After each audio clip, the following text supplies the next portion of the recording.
founder of Disclosure Support, where we have united a team of mental health professionals and holistic practitioners in order to help a transitioning society and an awakening world. I wanted to discuss today a recent article by my colleague Doug, who is at LCSW in Texas. He wrote this article called Bridge Building in the Age of Disclosure, an appeal to the awakening community. And I thought this is very appropriate, and this is the cornerstone of Disclosure Support's mission.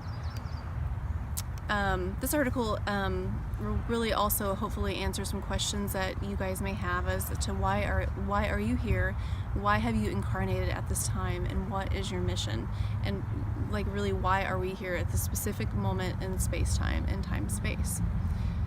At Disclosure Support, we propose that we are called at this time to assist in this great shift as bridge builders or bridgers.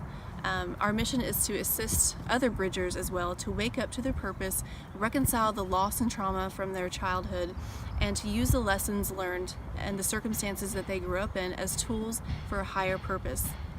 This video is an invitation to us all and is meant to explain what bridge builders exactly are and shed some light on the purpose as why we are incarnated at this time.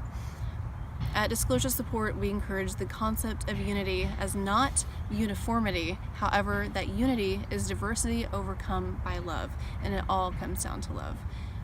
We have many missions and callings and our old paradigms to reconcile with. However, the main aspect that we do have in common as starseeds, wanderers, or bridgers at this time is that we have started the awakening process earlier than the rest of the collective, and this is no accident. We incarnated here to be bridge builders from the old paradigms to new ones, and we have chose a most difficult task and calling at this time. We are called to walk in the places of tension. We desire and long for psychological and spiritual peace within and without. However, as bridge builders, we have noticed that this is not our common experience. We incarnated at this time to be bridge builders from the old paradigms to new paradigms, and we have chosen a most difficult task and calling. We are called to walk into the places of tension.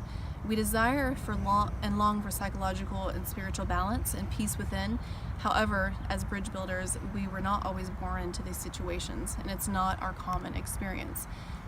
We often learn through great struggle and dire circumstances. Many of us came from difficult childhoods to fully prepare for the exact moment to be of service and to be bridge builders.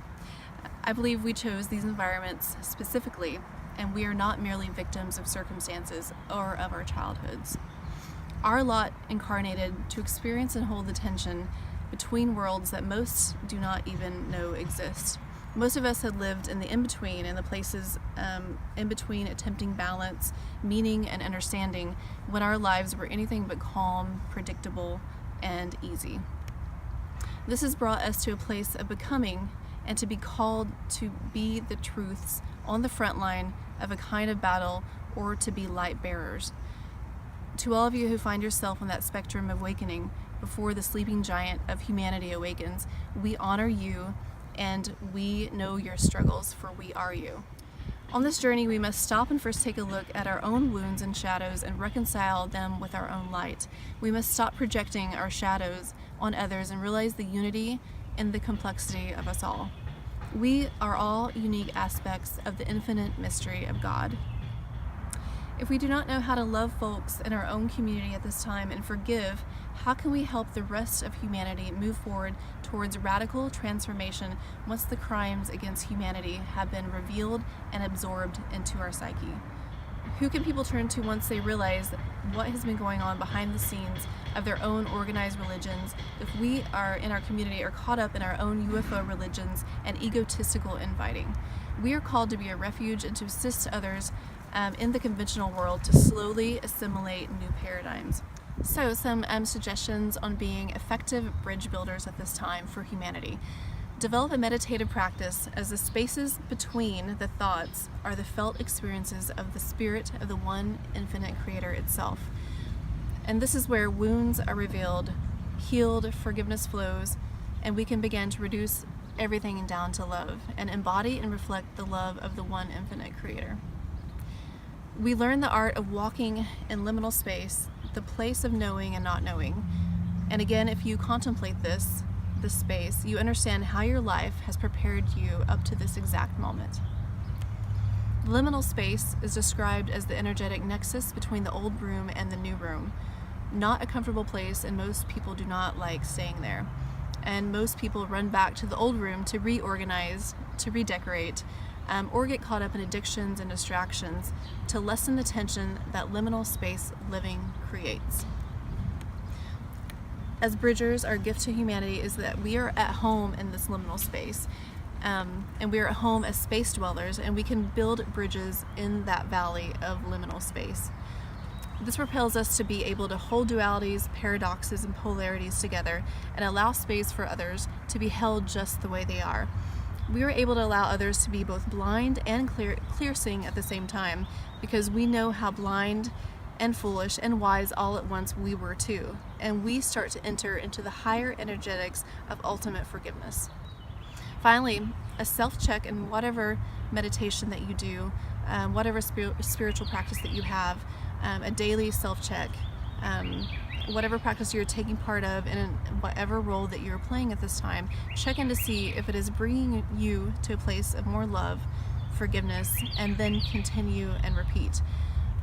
And finally, let love be your metric and discernment.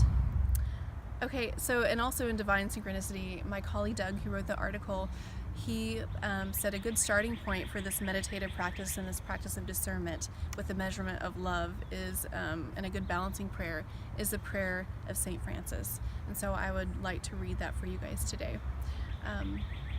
There is the cardinal, which is amazing, synchronicity as well. Lord, make me an instrument of your peace. Where there is hatred, let me bring love.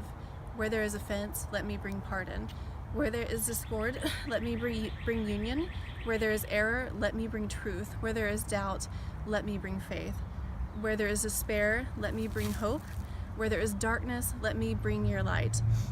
Where there is sadness, let me bring joy. O Master, let me not seek as much as to be consoled as to console, to be understood as to understand, to be loved as to love. For it is in the giving that one receives, and it is in the self-forgetting that one finds. It is in pardoning that one is pardoned, and it is in dying that one is raised to eternal life. Thank you.